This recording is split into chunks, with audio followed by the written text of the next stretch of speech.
Subscribe करंतु pedagogical zone YouTube channel को and notification bell पर क्लिक करंतु हमर लेटेस्ट वीडियो लेक्चर अपडेट पाइबा पई। हाय फ्रेंड्स, आज आम डिस्कसन करबा मूल्यांकन हैला। इभालुएसन जो चैप्टर होची चाइल्ड डेवलपमेंट पेडागोजी रे लास्ट चैप्टर एटा। ठीक अछि, इभालुएसन विषय डिस्कसन करबा आ तार कोन सब प्रकार भेद रहउची, तार कौशल सब कोन कोन रहउची हैला, से विषय टोटल आमे डिस्कसन करबा। ता सहित क्वेश्चन भी रहउची, मूल्यांकन जो प्रश्न पचरा जाए हैले क्वेश्चन किपरि सब रहिबो से विषय मध्ये डिस्कसन करबा। Okay, let's start. प्रथमे जदि आम लक्ष्य करबा मूल्यांकन कौन नुहे कि फास्ट कथा आसुची जे मूल्यांकन जदि साधारण भाषा आम लक्ष्य करबा ना, शिक्षक पिला मानकु कौन कले लर्निंग करदेले हैला। पिला केते दूर पाठटा बुझीची ताहा जानिया पाई शिक्षक किछि टेक्निक यूज करती है कि सहीटा हूँ मूल्यांकन कौशल सेटा कह जाए हैला। आउ शिक्षक जानवे जे से केते दूर पिलाटा शिक्षण अभिज्ञता हासिल करछि, सेटा तो मूल्यांकन बुझी कौन ना पठित विषय वस्तुर सामग्रिक उपलब्धिर कलना करी तार मूल्यबोध को हैला निर्णय करने को मूल्यांकन कह जाए। कौन जो विषय वस्तु पढ़ा जाइए तार समग्र माने टोटाल जो उपलब्धि अच्छी ताको कलना करी तार जो मूल्यबोध निर्णय करिबो कौन कह जाए हमर मूल्यांकन कह जाए हैला। ता अर्थ होची कौन जे साधारण भाषा देखिबा किछि विषय पढ़े साइला बा पढ़ाई सारिबा परे शिक्षक जो आशा करिथांती लक्ष्य गुड़ को पिला हासिल करिसंती कि नाही हैला, ताहा केते दूर पिला हासिल करिसंती ताहा जानिया पे हमर मूल्यांकन करा जाय थाए।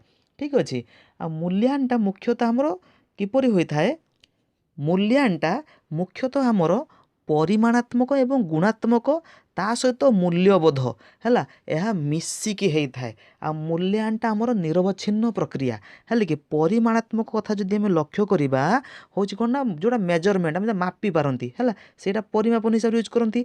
गुणात्मक कथा लक्ष्य करवा आम कौन ऑब्जर्वेशन करें पिला उपरे, पिलार व्यवहार को लक्ष्य करके मूल्यांकन करिपरिबा हैला, पिलार कार्यकलाप को लक्ष्य करी मूल्यांकन करा जाय पारे। मूल्यांकन माने कौन कि हैला, मूल्यांकन अर्थ एटी नुहे जे पिला एग्जाम रे केते मार्क रखी सेटा को देखि मूल्यांकन कले ना सेटा मूल्यांकन नुहे।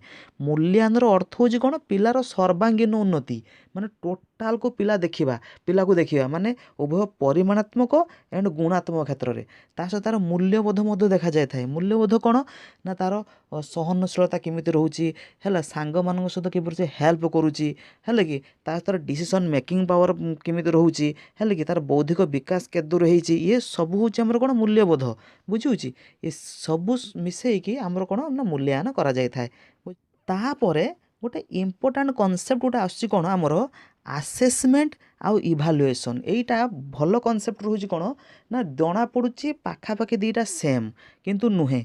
आसेसमेंट अर्थ होची कौन मान निर्धारण हैला बा आकलन करिबा, जोटा हमर मुख्यतः देखिबा कहा जाय था। इभालुएसन कौन मूल्यांकन, आसेसमेंट मान निर्धारण आउ इभालुएसन होची मूल्यांकन बा आकलन बा मूल्यांकन मध्य कहा जाय था इभालुएसन को। ठीक अछि, तो आसेसमेंट जदि देखिबा कौन होची आमे जानि रखिया दरकार जे आसेसमेंटा ना इभालुएसन लो गोटे पार्ट है कि आसेसमेंटा इभालुएसन गोटे पार्ट।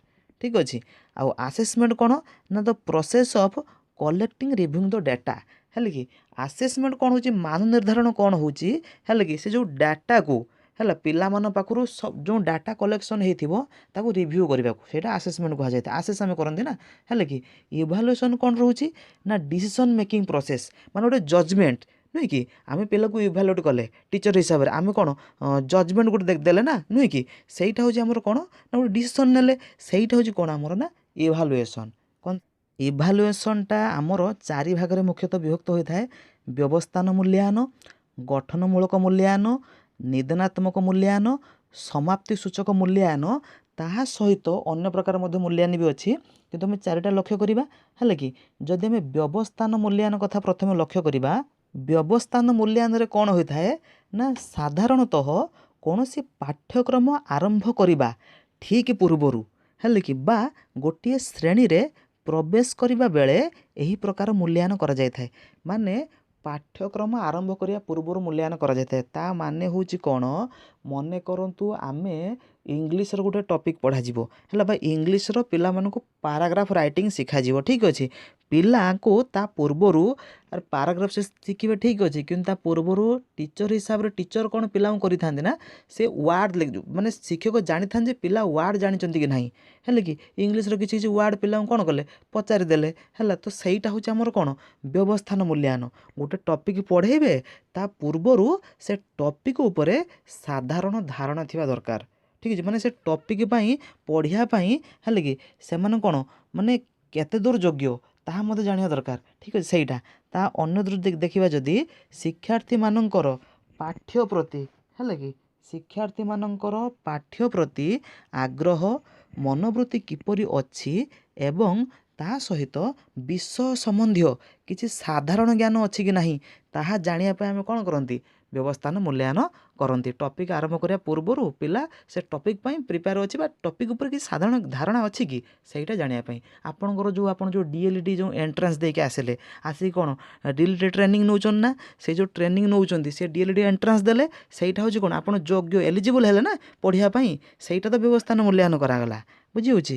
ତାପରେ ଯଦି ନେକ୍ସଟ ଦେଖିବା ଆମର ଗଠନମୂଳକ ମୂଲ୍ୟାୟନ ଯଦି ଲକ୍ଷ୍ୟ କରିବା ତ ଗଠନମୂଳକ ମୂଲ୍ୟାୟନ କ'ଣ ନା ଶିକ୍ଷାଦାନ ଓ ଶିକ୍ଷଣ କାର୍ଯ୍ୟ ଚାଲିଥିଲା ବେଳେ ଶିକ୍ଷାର୍ଥୀମାନଙ୍କ ଶିକ୍ଷଣ ଓ ଶିକ୍ଷକଙ୍କ ଶିକ୍ଷାଦାନ ଅଗ୍ରଗତି ସମ୍ବନ୍ଧରେ ତଦାରଖ କରିବା ଏହି ପ୍ରକାର ମୂଲ୍ୟାୟନର ମୁଖ୍ୟ ଉଦ୍ଦେଶ୍ୟ। ତା ମାନେ ହେଉଛି କ'ଣ ନା ଶିକ୍ଷକ ଶିକ୍ଷଣ କାର୍ଯ୍ୟ ବର୍ତ୍ତମାନ ଚାଲିଛି ହେଲା, ତ ଯେଉଁ ଶିକ୍ଷାର୍ଥୀମାନଙ୍କର ଶିକ୍ଷଣଟା ହେଲେ କି କେତେ ବାଟ ଅଗ୍ରଗତି ହେଉଛି ତାହା ଜାଣିବା ବା ତାହା ତଦାରଖ କରିବା ପାଇଁ ଶିକ୍ଷକ କ'ଣ କରନ୍ତି ନା ସେଇ କ୍ଲାସରୁମ୍ରେ ପଢ଼େଇଲା ସମୟରେ ବି ମୂଲ୍ୟାୟନ କରନ୍ତି। ସେଇଟା ହେଉଛି ଆମର କ'ଣ ରହୁଛି ନା ଗଠନମୂଳକ ମୂଲ୍ୟାୟନ ହେଲା, ଯେଉଁଟା ପ୍ରାୟ ସମସ୍ତେ ହିଁ କରିଥାନ୍ତି ନୁହେଁ କି। ଧର ଗୋଟେ ପିରିୟଡ଼ରେ ପଢ଼ାଯାଉଛି ସେ ପିରିୟଡ଼ ପଢ଼େଇବା ସମୟରେ ମଧ୍ୟ ମୂଲ୍ୟାୟନ କରାଯାଇଥାଏ ହେଲା, ପିଲା କେଦୂର ଦେଖିଆ ପାଠ ରିସିଭ୍ କରିଛନ୍ତି ବୁଝିହେଉଛି। ସେଇଟା ହେଉଛି ଆମର କ'ଣ ରହୁଛି ନା ଗଠନମୂଳକ ମୂଲ୍ୟାୟନ ଯାଉଛି ହେଲା। ଶିକ୍ଷାର୍ଥୀମାନଙ୍କ ଶିକ୍ଷଣରେ ସଫଳତା ଓ ତ୍ରୁଟି ଗୁଡ଼ିକ ସମ୍ପର୍କରେ ନିରବଚ୍ଛିନ୍ନ ଭାବେ ଶିକ୍ଷାର୍ଥୀ ଓ ଶିକ୍ଷକଙ୍କୁ ଏହି ମୂଲ୍ୟାୟନ ସାହାଯ୍ୟ କରିଥାଏ। କାରଣ ଏହି ମୂଲ୍ୟାୟନ କରିଦେଲେ ଆମେ ଟିଚର ହିସାବରେ ଜାଣିପାରିବା ପିଲାଙ୍କର କେଉଁ ଜାଗାର ଭୁଲ ରହୁଛି ସେଟାକୁ ଆମେ ସୁଧାରିବା ନା ନୁହେଁ କି। ତେଣୁ ସେଇଟା ହେଉଛି କ'ଣ ଆମର କ'ଣ ରହୁଛି ନା ଗଠନମୂଳକ ମୂଲ୍ୟାୟନ ଯାଉଛି। ଯଦି ଗଠନମୂଳକ ମୂଲ୍ୟାୟନ କେତେକ ବିଶେଷତ୍ୱ ମଧ୍ୟ ରହିଛି କ'ଣ କ'ଣ ତ ଫାଷ୍ଟ ହେଉଛି କ'ଣ ନା କମ୍ ସମୟରେ ପଠିତ ବିଷୟବସ୍ତୁର ମୂଲ୍ୟାୟନ କରିବା ହେଲେ କି ଆମେ ଯେଉଁ ବିଷୟବସ୍ତୁ ପଢ଼ୁଛନ୍ତି ବା ଯେଉଁ ପଠନ ହେଲା କମ୍ ସମୟରେ ବୁଝୁଛି ତା କ'ଣ ମୂଲ୍ୟାୟନ କରାଯାଇଥାଏ। ମାନେ କମ୍ ସମୟ ମାନେ କ'ଣ ମନେ କରନ୍ତୁ ଗୋଟେ କିମ୍ବା ଦୁଇଟା ପାଠ୍ୟବସ୍ତୁ ପଢ଼ି ଦିଆଗଲା ହେଲେ କି ତାପରେ କ'ଣ ହେବ ଗୋଟିଏ କିମ୍ବା ପିରିୟଡ଼ ଦୁଇଟା ପିରିୟଡ଼ ମଧ୍ୟରେ ତାକୁ ମୂଲ୍ୟାୟନ କରିଦିଆଗଲା। ସେଇଟା ହେଉଛି ଆମର କ'ଣ ନା ଆମର କମ୍ ସମୟରେ କରାଯାଇଥାଏ। ବହୁବିଧ କୌଶଳର ପ୍ରୟୋଗ ବିଭିନ୍ନ କୌଶଳ ୟୁଜ୍ ହୋଇଥାଏ। ଆମର ୟୁନିଟ୍ ଟେଷ୍ଟ ହେଇଥାଏ, ଆପଣ ଜାଣିଛନ୍ତି କ୍ଲାସରୁମ୍ରେ ପ୍ରାୟତଃ ୟୁନିଟ୍ ଟେଷ୍ଟ ହୋଇଥାଏ। ଏ ଯେଉଁ ଏକକ ପରୀକ୍ଷଣ ହେଉଛି ତାହା ହେଉଛି ଆମର ଗଠନମୂଳକ ମୂଲ୍ୟାୟନ। ଏକକ ପରୀକ୍ଷଣ ବା ୟୁନିଟ୍ ଟେଷ୍ଟ ହେଲା, ଗୋଟେ ଟପିକ୍ ପଢ଼େଇ ଦିଆଗଲା ତାପରେ ଆମର ହୁଏନି କି ଇଭାଲୁଏସନ୍ ହୁଏନି କି ସେଇଟା ହେଲା। ପର୍ଯ୍ୟବେକ୍ଷଣ କରିପାରିବା ହେଲେ କି ତା ସହିତ ପ୍ରତିଯୋଗିତା ମଧ୍ୟ କରିପାରିବା, ଏସବୁ ବିଭିନ୍ନ କୌଶଳ ୟୁଜ୍ ହୋଇଥାଏ। ତାପରେ ଅନୌପଚାରିକ ବ୍ୟବସ୍ଥା, ଏଇ ଯେଉଁ ଗଠନମୂଳକ ମୂଲ୍ୟାୟନଟା ନା ଔପଚାରିକ ଭାବେ ନୁହେଁ ଅନୌପଚାରିକ ଭାବେ ହୋଇଥାଏ। ତା ମାନେ କୌଣସି ବିଧିବଦ୍ଧ ସମୟ ଏତେ ନଥାଏ ହେଲେ କି ବା ବସିବାର କିଛି ବ୍ୟବସ୍ଥା ସେମିତି କିଛି ଆବଶ୍ୟକ ନଥାଏ ହେଲେ କି, ତ ଏମିତି ହୋଇଥାଏ। ତାପରେ ଯଦି କି ମୂଲ୍ୟାୟନର ସ୍ୱଚ୍ଛତା ହେଉଛି କ'ଣ ଉଭୟ ଶିକ୍ଷକ ଓ ଶିକ୍ଷାର୍ଥୀ ହେଲେ କି ମୂଲ୍ୟାୟନର ଫଳାଫଳକୁ ଉଚିତ ଭାବେ ଗ୍ରହଣ କରିବେ ଆଉ ପରବର୍ତ୍ତୀ ଷ୍ଟେଜ୍ରେ ପ୍ରତିକାରମୂଳକ କାର୍ଯ୍ୟକ୍ରମର ଅଂଶଗ୍ରହଣ କରିବେ ହେଲେ କେଉଁ ଜାଗାରେ ଭୁଲ ଅଛି ସେଇଟାକୁ ଉଭୟ କ'ଣ କରିବେ ସୁଧାରିବାରେ ଚେଷ୍ଟା କରିବେ ଠିକ୍ ଅଛି।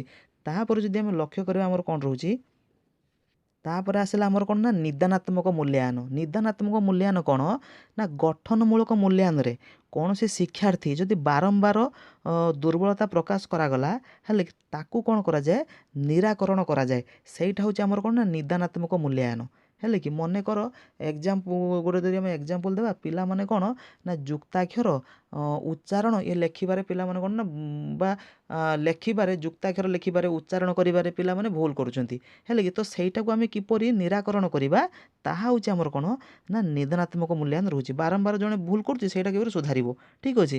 ନିର୍ଦ୍ଦିଷ୍ଟ ତ୍ରୁଟି ଗୁଡ଼ିକର କାରଣ ଉପରେ ଆଧାରିତ ବିଶେଷ ପରୀକ୍ଷଣ କରାଯିବ। ଯେଉଁ ତ୍ରୁଟି ରହୁଛି ନା ତ୍ରୁଟି ଉପରେ ବିଶେଷ କରି ପରୀକ୍ଷଣ ପ୍ରସ୍ତୁତ କରାଯିବ ଆଉ ସମ୍ପୃକ୍ତ ପିଲାମାନଙ୍କୁ ପରୀକ୍ଷା କରାଯିବ।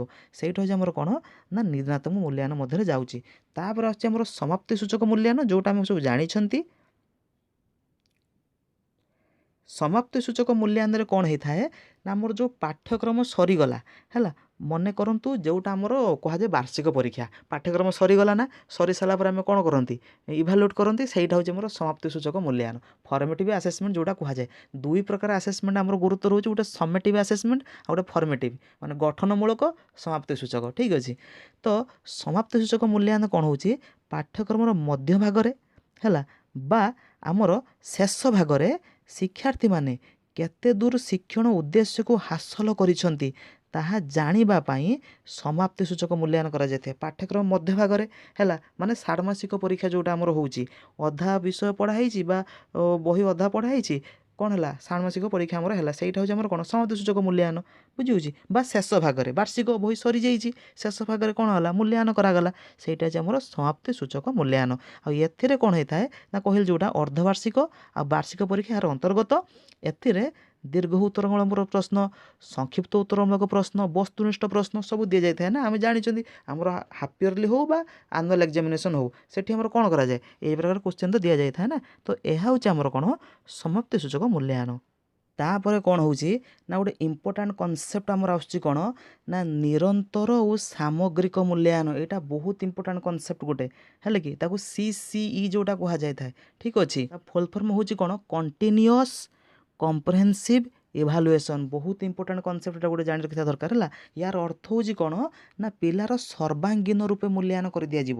ସର୍ବାଙ୍ଗୀନ ଲୋକ ମାନେ ତା ମାନେ କ'ଣ ସେ ପରୀକ୍ଷାରେ କେତେ ମାର୍କ ରଖୁଛି, ତା ତାର ଖେଳ ପ୍ରତି କିପରି ଇଣ୍ଟରେଷ୍ଟ ଅଛି, ହେଲେ ମାନେ କୋ କରିକୁଲାର ଆକ୍ଟିଭିଟି ସବୁ ଯିବ, ହେଲେ ଡିସିସନ୍ ମେକିଂ ପାୱାର ତାର କେତେ ରହୁଛି, ହେଲେ କି ତା ସହିତ ଆମର ତାର ଚିନ୍ତାଧାରା କେତେ ଦୂର, ମାନେ ଚିନ୍ତାଧାରା କେତେ ଡେଭଲପ୍ ହେଇଛି, ଏ ସବୁ ଯିବ କ'ଣ ଆମର ନା CCE ଅଣ୍ଡରରେ ଯିବ। ଠିକ୍ ଅଛି। ଇଏ ରହୁଛି ଆମର। ଆଉ ଯେଉଁ CCE ଯେଉଁ ଆମର ରହୁଛି ନିରନ୍ତର ସାମଗ୍ରିକ ମୂଲ୍ୟାୟନ, ଏଟା ଇଣ୍ଟ୍ରୋଡ୍ୟୁସ୍ ହେଇଥିଲା କାହା ଦ୍ୱାରା ନା CBSE ଦ୍ୱାରା। କାହା ଦ୍ୱାରା ଇଣ୍ଟ୍ରୋଡ୍ୟୁସ୍ ହେଇଥିଲା CBSE ଦ୍ୱାରା 2009 ମସିହାରେ, ହେଲେ କି 2009 ମସିହାରେ CBSE ଦ୍ୱାରା କ'ଣ ଆମର ଏଟା ଇଣ୍ଟ୍ରୋଡ୍ୟୁସ୍ ହେଇଥିଲା। ଆର ଏଟା ଦୁଇ ଭାଗରେ ବିଭକ୍ତ। କ'ଣ ରହୁଛି ଗୋଟେ ଆମର ରହୁଛି ଶୈକ୍ଷିକ, ହେଲେ କି ଯେଉଁଟା ସ୍କଲାଷ୍ଟିକ୍ କୁହାଯାଇଥାଏ, ଆଉ ଗୋଟେ ସହ ଶୈକ୍ଷିକ ଯେଉଁଟା କୋ ସ୍କଲାଷ୍ଟିକ୍ କୁହାଯାଇଥାଏ। ସ୍କଲାଷ୍ଟିକ୍ କ'ଣ ଆମର ଯେଉଁ ଶୈକ୍ଷିକଟା ରହୁଛି, ହେଲେ କି ମାନେ କରିକୁଲାର ବେସ୍ ଯେଉଁଟା, ଆଉ କ'ଣ ମାନେ ଯେଉଁଟା ଆମର କ'ଣ କୁହାଯାଏ ଯେଉଁ ଏକ୍ଜାମ୍ରେ ପେନ୍ ପେପର୍ ଆମେ ୟୁଜ୍ କରୁଛନ୍ତି, ହେଲା ସେଇଟା ଆମର କ'ଣ ଯେଉଁ ଇଭାଲୁଏଟ୍ କରାଗଲା ସେଇଟା ହେଉଛି କ'ଣ ଶୈକ୍ଷିକ। ସହ ଶୈକ୍ଷିକ କେଉଁଟା ନା ଖେଳ ପ୍ରତି କ'ଣ ଇଣ୍ଟରେଷ୍ଟ ଅଛି, ମ୍ୟୁଜିକ୍ ପ୍ରତି କ'ଣ କିପରି ଇଣ୍ଟରେଷ୍ଟ ଅଛି, ତାର ବିହେଭିଅର୍ କେମିତି ରହିଛି, ସାଙ୍ଗମାନଙ୍କ ପ୍ରତି ସହଯୋଗ କିପରି ତାର ରଖୁଛି, ଡିସିସନ୍ କିପରି ନେଉଛି, ହେଲେ କି ଏ ସବୁ ଗୁଡ଼ା କ'ଣ ହେଉଛି ଇମାଜିନେସନ୍ ପାୱାର କିପରି ତାର ରହୁଛି, ହେଲେ କି ଏ ସବୁ ଗୁଡ଼ାକ ଆମର କ'ଣ ଯିବ ନା ସହ ଶୈକ୍ଷିକ କ୍ୟାଟାଗୋରୀରେ ଯିବ। ଠିକ୍ ଅଛି। ତ CCE ହେଉଛି କ'ଣ ନା ପିଲାର କିପରି ସର୍ବାଙ୍ଗୀନ ଉନ୍ନତି କରାଯିବ। ଠିକ୍ ଅଛି। ତ ତା ଅର୍ଥ ହେଉଛି କ'ଣ ପିଲାର ମାନେ ସବୁ ପ୍ରକାର ବିକାଶ ହେଇପାରିବ, ହେଲା ସେଇଟା ହେଉଛି ଆମର କ'ଣ ନା CCEର ଲକ୍ଷ୍ୟ। ଠିକ୍ ଅଛି। ଯଦି ଆମେ ଲକ୍ଷ୍ୟ କରିବା ଆମର ମୂଲ୍ୟାୟନ କୌଶଳର ପ୍ରକାର ଭେଦ, ହେଲା କି ପ୍ରଥମେ ଆସୁଛି କ'ଣ ନା ପରୀକ୍ଷଣ। ଆମେ ପରୀକ୍ଷଣ କରନ୍ତି, ପର୍ଯ୍ୟବେକ୍ଷଣ କରି ମୂଲ୍ୟାୟନ କରନ୍ତି, ଘଟଣାବଳୀର ବିବରଣ, ହେଲା ଯେଉଁଟା ଆମର କୁହାଯାଏ କ'ଣ ଏନେକ୍ଡୋଟାଲ୍ ରେକର୍ଡ଼ ଯେଉଁଟା କୁହାଯାଇଥାଏ, ରେଟିଂ ସ୍କେଲ୍ ମାଧ୍ୟମରେ, ଚେକ୍ଲିଷ୍ଟ ମାଧ୍ୟମରେ, ସାକ୍ଷାତକାର ଇଣ୍ଟରଭ୍ୟୁ ମାଧ୍ୟମରେ, ପ୍ରୋଜେକ୍ଟ ୱାର୍କ ମାଧ୍ୟମରେ, ପୋର୍ଟଫୋଲିଓ ମାଧ୍ୟମରେ, ପ୍ରଶ୍ନାବଳୀ ମାଧ୍ୟମରେ। ଯଦି ପ୍ରଥମେ ଦେଖିବା ଆମେ ପରୀକ୍ଷଣ ମାଧ୍ୟମରେ ଆମେ ମଧ୍ୟ ମୂଲ୍ୟାୟନ କରନ୍ତି। ମୁଖ୍ୟତଃ ସାଧାରଣ ତ ଆମେ ପରୀକ୍ଷଣ ହିଁ କରିଥାନ୍ତି ନୁହେଁ କି। ଜଣେ ପିଲା କେତେ ଦୂର ଶିକ୍ଷଣ ଅଭିଜ୍ଞତା ହାସଲ କରିଛି ଆମେ କୋଶ୍ଚେନ୍ ମାନେ କ'ଣ କୋଶ୍ଚେନ୍ ଦିଅନ୍ତି ବା ବିଭିନ୍ନ ପରୀକ୍ଷା କରନ୍ତି, ହେଲେ କି ଯେଉଁଟା ୟୁନିଟ୍ ଟେଷ୍ଟ ବି କରନ୍ତି ନୁହେଁ କି, ସେଇଟା ତ ଆମର ପରୀକ୍ଷଣ କ୍ୟାଟାଗୋରୀ ଯାଉଛି ନା।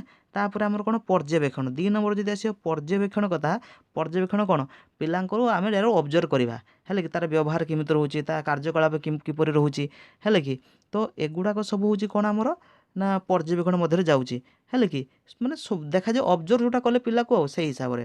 ତାପରେ ଘଟଣାବଳୀର ବିବରଣୀ ମାନେ ଏନେକ୍ଡୋଟାଲ୍ ରେକର୍ଡ଼। ତା ଅର୍ଥ ହେଉଛି କ'ଣ ବିଦ୍ୟାଳୟରେ କ'ଣ ହେବ ନା କୌଣସି କିଛି ଘଟଣା ଘଟିଥିବ, ଗୋଟେ ଯେକୌଣସି କିଛି ଘଟଣା ଘଟିଥିବ, ଠିକ୍ ଅଛି। ତ ସେଇଟାକୁ ମାନେ କ'ଣ ନା ଶିକ୍ଷକ ରେକର୍ଡ଼ କରିବ, ହେଲା ରେକର୍ଡ଼ କରିବ ଆଉ ତାକୁ କ'ଣ କରିବ ନା ତା ରେକର୍ଡ଼ଟା ପୁରା ସର୍ଟ, ଯେଉଁ ମୂଲ୍ୟାୟନ ଯେଉଁ ସେ କରିବ ନା ତାହା କ'ଣ ହେଇଥିବା ଦରକାର, ପୁରା ସର୍ଟ ଆଉ ଆକ୍ୟୁରେଟ୍ ହେଇଥିବା ଆବଶ୍ୟକ ହେଲା। ମନେ କରନ୍ତୁ ଗୋଟେ ଏକ୍ଜାମ୍ପଲ୍, ମନେକର ଗୋଟେ ପିଲା କ'ଣ ହେଉଛି ନା ଯେତେବେଳେ ଆମର ଧର ମନେ କରନ୍ତୁ ଓଡ଼ିଆ ପଢ଼ାଯାଉଛି ବା ସାହିତ୍ୟ ପଢ଼ାଯାଉଛି, ସେତେବେଳେ ସେ କ'ଣ କରୁଛି ନା ଯୁକ୍ତାକ୍ଷରରେ ଭୁଲ କରୁଛି ହେଲା କି। ତ ସେଇଟା ଟିକେ ଜଣେ ଶିକ୍ଷକ ଦେଖିଲେ ବାରମ୍ବାର ପ୍ରାୟ ସେ ଯୁକ୍ତାକ୍ଷରରେ ଭୁଲ କରୁଛି, ତ ସେଇଟାକୁ ସେ ରେକର୍ଡ଼ କରିଦେଲେ, ମାନେ ସେଇଟା ଗୋଟେ ମାନେ ଗୋଟେ ସ୍ପେସିଫିକ୍ ଗୋଟେ ପର୍ଟିକୁଲାର କୌଣସି ଘଟଣା, ବୁଝୁଛୁ ତ, ଯୁକ୍ତାକ୍ଷରରେ ସେ ଭୁଲ କରୁଛି, ସେଇଟାକୁ କ'ଣ ଶିକ୍ଷକ ରେକର୍ଡ଼ିଂ କଲେ ଯେ କ'ଣ କ'ଣ ଆର ପ୍ରୋବ୍ଲେମ୍ ସୋ ରହୁଛି ହେଲା କି। ଆଉ ସେଇଟାକୁ ସେ କ'ଣ କରିବେ, ଡିସ୍କସନ୍ ପରେ ତାଙ୍କର ନିଷ୍ପତ୍ତି ନେବେ କିପରି ଏଟାକୁ ସେ ସୁଧାରିବେ, ପିଲା କିପରି ଯୁକ୍ତାକ୍ଷରଟା ମାନେ ଭୁଲ ନ ପଢ଼ିକି କିପରି ଠିକ୍ ପଢ଼ିବ। ଠିକ୍ ଅଛି। ତାପରେ ଆଇଲା ଆମର କ'ଣ ରେଟିଂ ସ୍କେଲ୍ ଆପଣ ଜାଣିଥିବେ ରେଟିଂ ଦିଅନ୍ତି। ଆମେ ମନେ କରନ୍ତୁ ଜିନିଷ କିଣୁଛନ୍ତି ହେଲା, ଆପଣ ଯେଉଁ ଅନଲାଇନ୍ରେ ବିଭିନ୍ନ ଜିନିଷ କିଣାଯାଇଥାଏ, ଠିକ୍ ଅଛି, ଆମେ ରେଟିଂ ଦିଅନ୍ତି ନାହିଁ, ଯେଉଁ ମାନେ ମନେ କରନ୍ତୁ କ'ଣ 5 ଷ୍ଟାର୍ ରେଟିଂ ରହୁଛି, 5 ଷ୍ଟାର୍ ଆମେ 2 ଷ୍ଟାର୍ ଦିଅନ୍ତି, 3 ଷ୍ଟାର୍ 4 ଷ୍ଟାର୍, ଏଇଟା ରେଟିଂ ଦିଅନ୍ତି ନା। ରେଟିଂ କ'ଣ ବିଭିନ୍ନ ଆଡ଼କୁ ଲକ୍ଷ୍ୟ କରି ରେଟିଂ ଦିଅନ୍ତି, ସେ ପ୍ରଡ଼କ୍ଟର କ'ଣ କ'ଣ ସବୁ କ୍ୱାଲିଟି ରହୁଛି ହେଲେ ତାହାକୁ ଦେଖିକି ଦିଅନ୍ତି, ସେଇଟା ହେଉଛି ଆମର ପାଖାପାଖି ରେଟିଂ ସ୍କେଲ୍। ତା ଅର୍ଥ କ'ଣ, ଗୋଟେ ଏକ୍ଜାମ୍ପଲ୍ ନେଲି, ପିଲା ପୋଷାକ ସଫାସୁତୁରା ରଖୁଛି କି ନାହିଁ, ସବୁବେଳେ ରଖୁଛି, ବେଳେବେଳେ ରଖୁଛି, ଆଦୌ ରଖୁନି ହେଲା, ଏଇଗୁଡ଼ାକ ହେଉଛି କ'ଣ ଆମର ନା ଆମର ରେଟିଂ ସ୍କେଲ୍। ବା ଆଉ ଯଦି ଆମେ ଗୋଟେ ରେଟିଂ ସ୍କେଲ୍ ଦେଖିପାରିବା କ'ଣ ରହୁଛି ନା ଆମର ଶ୍ରେଣୀରେ ବିଭିନ୍ନ ଆଲୋଚନା ହେଉଛି, ପିଲା ଅଂଶଗ୍ରହଣ କେତେ କରୁଛି, ସବୁବେଳେ କରୁଛି, ବେଳେବେଳେ କରୁଛି, ଖୁବ୍ କମ୍ କରୁଛି ହେଲା, ସେଇଗୁଡ଼ାକ ହେଉଛି ଆମ ରେଟ୍ କଲେ ନା, ରେଟିଂ କଲେ, ବୁଝୁଛୁ ତ। ତାପରେ ସେଇଟା ହେଉଛି ରେଟିଂ ସ୍କେଲ୍। ଆଉ ତାର 3 ପଏଣ୍ଟ ରେଟିଂ ସ୍କେଲ୍ ଅଛି, 5 point rating scale, 7 point rating scale, ଏମିତି ସବୁ ରହିଛି। ଯଦି ଆମେ ଲକ୍ଷ୍ୟ କରିବା ଆସୁଛି ଆମର କ'ଣ ଚେକ୍ ଲିଷ୍ଟ ଆମର କ'ଣ ରହୁଛି ବା ତନଖି ତାଲିକା, ଆମେ ଚେକ୍ କରି ଚାଲନ୍ତି, ଆଉ ଠିକ୍ ମାରି ହିଁ ଚାଲିବା। ତା ଅର୍ଥ ସେଇଆ, ମନେ କରନ୍ତୁ ଗୋଟେ ପିଲା ଅଙ୍କନ କରିବ, ଜ୍ୟାମିତିରେ ଅଙ୍କନ କରିବ, ଠିକ୍ ଅଛି। ତ ପ୍ରଥମେ ଲକ୍ଷ୍ୟ କରାହେଉଛି କ'ଣ ନା ତାର ସବୁ ଯନ୍ତ୍ରପାତି ସଂଗ୍ରହ କରିଛି ନା ଠିକ୍, ତାପରେ ଚିତ୍ର ଆଙ୍କିବା ପାଇଁ ଧଳା କାଗଜ ଅଛି ନା ଠିକ୍, ତାପରେ ପେନସିଲ୍କୁ ଠିକ୍ ମୁନିଆ କରିଛି ଠିକ୍ ହେଲା, ତାପରେ ଯନ୍ତ୍ରପାତିକୁ ଠିକ୍ ୟୁଜ୍ କରି ଚିତ୍ର ଅଙ୍କନ କରିଛି, ହଁ ଠିକ୍, ଚିତ୍ର ନାମକରଣ କରିଛି ଠିକ୍। ଏଇଟା ହେଉଛି ଆମର କ'ଣ ରହୁଛି ହେଲା, ମାନେ କ'ଣ ଠିକ୍ ଭୁଲ ଚିହ୍ନ ଦ୍ୱାରା ଆମେ କ'ଣ ୟୁଜ୍ କରନ୍ତି, ଯେଉଁଟା ଆମର କ'ଣ ଯେଉଁଟା କରିଥିବ ଠିକ୍ ଠିକ୍ ଠିକ୍ ଏମିତି କ'ଣ ୟୁଜ୍ କରିକି ଚେକ୍ ଲିଷ୍ଟ ଚେକ୍ କରି ଚାଲନ୍ତି, ଠିକ୍ ଅଛି। ତାପରେ ଯଦି ଲକ୍ଷ୍ୟ କରିବା ସାକ୍ଷାତକାର, ଯେଉଁଟା ଇଣ୍ଟରଭ୍ୟୁ କୁହାଯାଇଥାଏ, ସାକ୍ଷାତକାରରେ ଗୋଟେ ପ୍ଲସ୍ ପଏଣ୍ଟ ହେଇଥାଏ କ'ଣ ନା ଶିକ୍ଷକ ପିଲାମାନଙ୍କୁ ଯେତେବେଳେ ସାକ୍ଷାତକାର କରିଥାନ୍ତି ହେଲା, ଯାହା ବି କ୍ୱେଶ୍ଚନ୍ ପଚାରନ୍ତି ହେଲା କି, ପିଲା କ'ଣ ମାନେ ତଥ୍ୟକୁ ଲୁଚେଇବନି ହେଲା କି, ତଥ୍ୟକୁ ନ ଲୁଚାଇ ଶିକ୍ଷକଙ୍କ ପାଖରେ ପ୍ରକାଶ କରିଥାଏ। ଆଉ ଯେଉଁ ଲୋକମାନେ ପାଠ ପଢ଼ି ନାହାନ୍ତି, ନୂଆ କରି ବିଦ୍ୟାଳୟକୁ ଆସିଛନ୍ତି ହେଲା, ସେମାନଙ୍କ ପାଇଁ ସାକ୍ଷାତକାର କ'ଣ ରହୁଛି ନା ଏକ ଫଳପ୍ରଦ ପ୍ରକ୍ରିୟା ରହିଥାଏ, ଠିକ୍ ଅଛି। ତାପରେ ଯଦି ଆମେ ଲକ୍ଷ୍ୟ କରିବା ପ୍ରୋଜେକ୍ଟ ୱାର୍କ ଆମେ ଜାଣିଛନ୍ତି ଗୋଟେ ଇମ୍ପୋର୍ଟାଣ୍ଟ କନସେପ୍ଟ ରହୁଛି। ପ୍ରୋଜେକ୍ଟ ୱାର୍କ ମାଧ୍ୟମରେ କ'ଣ ହୋଇଥାଏ ନା ପିଲାମାନଙ୍କର କ'ଣ ହୋଇଥାଏ ନା ବାସ୍ତବ ଶିକ୍ଷଣକୁ ଆକଳନ ଆଉ ମୂଲ୍ୟାୟନ ମଧ୍ୟ କରାଯାଇଥାଏ ପ୍ରୋଜେକ୍ଟ ୱାର୍କ ମାଧ୍ୟମରେ, ପ୍ରକଳ୍ପ କାର୍ଯ୍ୟ। ତାପରେ କୃତି ମୂଲ୍ୟାୟନ, ଯେଉଁଟା ପୋର୍ଟଫୋଲିଓ କୁହାଯାଇଥାଏ।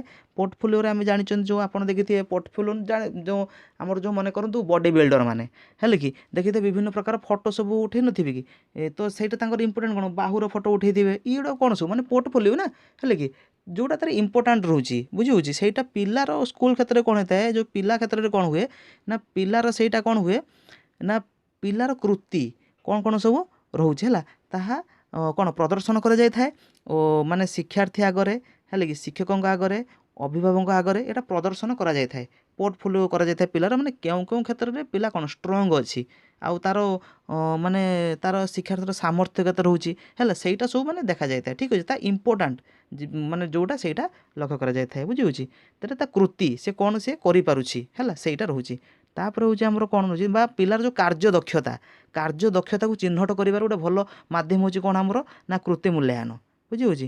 ତାପରେ ଲକ୍ଷ୍ୟ କରିବା ପ୍ରଶ୍ନାବଳୀ ମାଧ୍ୟମରେ ଆମେ ମଧ୍ୟ ମୂଲ୍ୟାୟନ କରନ୍ତି, ଯେଉଁଟା ଆମର ସବୁଠୁ ଆମେ ବି ଜାଣିଛନ୍ତି ପ୍ରଶ୍ନାବଳୀ ମାଧ୍ୟମରେ ମୂଲ୍ୟାୟନ ମଧ୍ୟ କରିଥାନ୍ତି। କିନ୍ତୁ ପ୍ରଶ୍ନ ତାର କିଛି ନିୟମ ରହିଛି, ପ୍ରଶ୍ନ ସରଳ ହେବା ଦରକାର, ସ୍ପଷ୍ଟ ହେବା ମଧ୍ୟ ଦରକାର ହେଲେ କି, ଅଧିକ ସମୟ ବି ମାନେ ପ୍ରଶ୍ନ ଏମିତି ହେବନି ଯେ ଲେଖିବା ପାଇଁ ବହୁତ ସମୟ ପଳାଇଯିବ, ନା ସେମିତି ହେବା ଦରକାର ନାହିଁ। ଆଉ ପ୍ରଶ୍ନ ମଧ୍ୟ ଦ୍ୱନ୍ଦ୍ୱ ରହିବନି, କ୍ଲିଅର ହେଇଥିବା ଦରକାର ବା ପ୍ରଶ୍ନର କ୍ଲାରିଟି ଥିବା ଦରକାର, ବୁଝିହେଉଛି।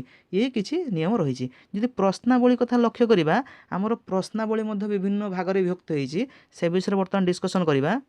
ତ ଯଦି ଆମେ ପ୍ରଶ୍ନାବଳୀ କଥା ଆମେ ଲକ୍ଷ୍ୟ କରିବା, ପ୍ରଶ୍ନର ପ୍ରକାରଭେଦ, ପ୍ରଶ୍ନ 2 ଭାଗରେ ବିଭକ୍ତ, ରଚନାତ୍ମକ ପ୍ରଶ୍ନ, ବସ୍ତୁନିଷ୍ଠ ପ୍ରଶ୍ନ ହେଲା। ରଚନାତ୍ମକ ପ୍ରଶ୍ନ କ'ଣ ରହୁଛି ନା ରଚନାତ୍ମକ ପ୍ରଶ୍ନ 2 ଭାଗରେ ବିଭକ୍ତ, ମାନେ ତା ଅର୍ଥ ହେଉଛି ଏଇଟା ଲଙ୍ଗ କ୍ୱେଶ୍ଚନ୍ ହେଲା, ଯେଉଁ ଥାଏ ଏଇଟା ସର୍ଟ କ୍ୱେଶ୍ଚନ୍। କନସେପ୍ଟଟା ବୁଝିହେଉଛି ନା, ମାନେ ଇଏ ସବୁ 1 ମାର୍କିଆ ବାଲା, ये केते मार्किया वाला 1 मार्किया वाला ये हेले रचनात्मक जो रहिला हमर लॉन्ग क्वेश्चन जो थाए सेटा हैला रचनात्मक हमर कोन रहउची ना दुई भारी विभक्त दीर्घ उत्तरमूलक सीमित उत्तरमूलक दीर्घ उत्तरमूलक कौन रोचे आम जो रचना लिखती है कि सहीटा हूँ दीर्घ उत्तरमूलक माने उत्तर बहुत लंबा हे आ सेठी कौन हम ना परीक्षार्थी जो परीक्षा दूसरी हस्ताक्षर है किपरि लेखुंट लिखन शैली लिखनर बेग है कि तो सहीटा गुरुत्व दिए देखा जना पड़ा है ठीक अच्छे ये उपलब्धि करापर सीमित उत्तरमूलक कौन हो आप संक्षिप्त टिप्पणी देखिथे है सीमित उत्तरमूलक हूँ 5 ରୁ 10 धाड़ लिखा जाए आउ तार जो मार्क दिज्व ना 2 मार्क ରୁ 5 मार्क भितर आसता है सहीटा हूँ सीमित उत्तरमूलक ठीक अच्छे तापर जब लक्ष्य करिया वस्तुनिष्ठ प्रश्नर जोटा आम 1 मार्क कहते सर्ट क्वेश्चन रोचे तार प्रथम आसुची कौन आमर निर्दिष्ट उत्तरमूलक तापर समापन दुई विकल्प बहु विकल्प मेलक प्रश्न निर्दिष्ट उत्तरमूलक कथा जदि आम लक्ष्य करिबा निर्दिष्ट उत्तरमूलक कौन होची ना उत्तरटा पूरा निर्दिष्ट होइथिबा दरकार उत्तरटा कौन होइथिबा निर्दिष्ट होइथिबा दरकार हैला एग्जांपल सपोज मु नउची ओडिशार केउठारे कोणार्क सूर्य मंदिर केउठारे अछि ना कोणार्करे अछि कोणार्क तार निर्दिष्ट उत्तर रहिला ना हैला ता माने निर्दिष्ट शब्द हेथिबो निर्दिष्ट नाम हेथिबो निर्दिष्ट संख्या हेथिबो सेइठा होछि हमर कोन ना निर्दिष्ट उत्तरमूलक प्रश्न ठीक अछि यार उत्तर 1 मार्क बुझि होछि तापर होछि हमर कोन ना समापन प्रश्न सेकंड होछि हमर कोन ना समापन प्रश्न जोटा आमर कह जाए आमर जोगाण प्रकार कह जाए है कि समापन प्रश्न हूँ शून्य स्थान पूरण को जो डैश पूरण दि जाए सहीटा हूँ आमर कौन ना समापन प्रश्न समापन प्रश्न रे कौन रोचे आमर जदि समापन प्रश्न कथा आम लक्ष्य करवा एठी कौन ना वाक्य जो हम ना प्रथम भाग डैश पूरण तो प्रथम भागरे शून्य स्थान रखा जीव नाही बा रखिबा उचित नुहे ठीक अच्छे अच्छा तापर लक्ष्य हूँ आमर कौन रोचे ना दुई विकल्प प्रश्न ता अर्थ कौन ठीक कि भूल जो क्वेश्चन रहा सहीटा हूँ कौन दुई विकल्प प्रश्न ताहाको मध्य कौन कह जाए जो दुई विकल्प प्रश्न को विकल्प अनुक्रिया कह जाए विकल्प अनुक्रिया प्रश्न कह जाए कहीं दुईटा विकल्प तार रोचे ना आदर ठीक हम नचेत भूल हम नुहे कि दुई विकल्प प्रश्न रे आ जो प्रश्न गुड़ाक क्वचित आमर साधारणतः प्राय यही प्रकार वार्ड आम यूज करें बुझी होची आउ माने जोटा फैक्ट जोटा चिरंतन सत्य से गुड़ाक यूज करा जाए ठीक भूल आम हिसाब से यूज करा जाए बुझी होची तापर जो लक्ष्य करिया बहु विकल्प प्रश्न मल्टीपल चॉइस क्वेश्चन जोटा रोची बहु विकल्प प्रश्न जोटा आमर सब यूज होता है एग्जाम रे है जोटा वर्तमान तो लाटेस्ट जोटा चलती सब सेटा बहु विकल्प क्वेश्चन चली कॉम्पिटिटिव एग्जाम रे बहु विकल्प क्वेश्चन भी आमर यूज होची है कि जोटा आमर कह जाए कौन ना यहीटा हूँ सबुठू माने आमर जति परीक्षण हुए जति प्रकार जो आमर आज परीक्षण अच्छी सबुठार उत्तम कि आमर ना बहु विकल्प प्रश्न ठीक अच्छे बहु विकल्प प्रश्न रे आमर कौन होता है ना जदि लक्ष्य करवा जे आमर क्वेश्चन थी है कि क्वेश्चन रोचे क्वेश्चन रे 4टा ऑप्शन थी कौन थी 4टा ऑप्शन थी 4टा ऑप्शन भितर आम गोटे बाछिया को पड़ी आ से ऑप्शन गुड़ाक विक्षेपक कह जाए ओडिया जब लक्ष्य करवा है समधर्मी होगा आवश्यक बुझी होची सहीटा हूँ मोर कारण सहीटी 4टा ऑप्शन थी ना से जना पड़े जे पिलार चिंताधारा केते से 4टा ऑप्शन भितर बाछिकी लिखिबो नुहे कि अच्छा तापर आमर हूँ कौन ना मेलक प्रश्न माने क स्तंभ ख स्तंभ है मेलक प्रश्न माने कौन गोटे क रही आ गोटे कौन ख स्तंभ है स्तंभ मिलन कर से सब मेलक प्रश्न है आ जो क स्तंभटा प्रथम तो कह जाए प्रश्न स्तंभ आ खटा कौन कह जाए ना अनुक्रिया स्तंभ बुझी होची आउ क स्तंभ ख स्तंभ कौन होता दरकार ना जो दुईटार संपर्क माने परस्पर संपर्क थी आवश्यक मेलक प्रश्न जो आमर यूज कर संपर्क माने मन करंतु एठी क स्तंभ रे इतिहास रे महाराजा बा राजा महाराजा मान नाम लिखाई खर रहिबो कोन ना से माने केबे सिंहासन धारण करथिले माने ताई से रिलेटेड हो जेपरी हैला सेईटा हो जे हमर कोन ना मेलक प्रश्न यूज हबो आउ ए जो अति बेसी रे ए जो मेलक प्रश्न रे हैले कि जो आमर जो रहिनी कि जो स्तंभ रे है कि जो अनुक्रिया स्तंभ माने ख स्तंभटा है कि क स्तंभ एटा हमर ख स्तंभ नहीं कि ख स्तंभ जो अनुक्रिया स्तंभर माने 10 ରୁ 12 ରୁ अधिक एकांश जमी स्थान पाइब ना ताठू अति बेसी लक्ष्य करवा जमी कम पाइब ठीक अच्छे यहीटा हूँ आमर कौन ना गला आमर प्रश्नर प्रकार भेद ठीक अच्छे तो इभालुएसन चैप्टर रोचे जदि आ डाउट थी देन कमेंट सेक्शन लिखिए ओके टेक केयर।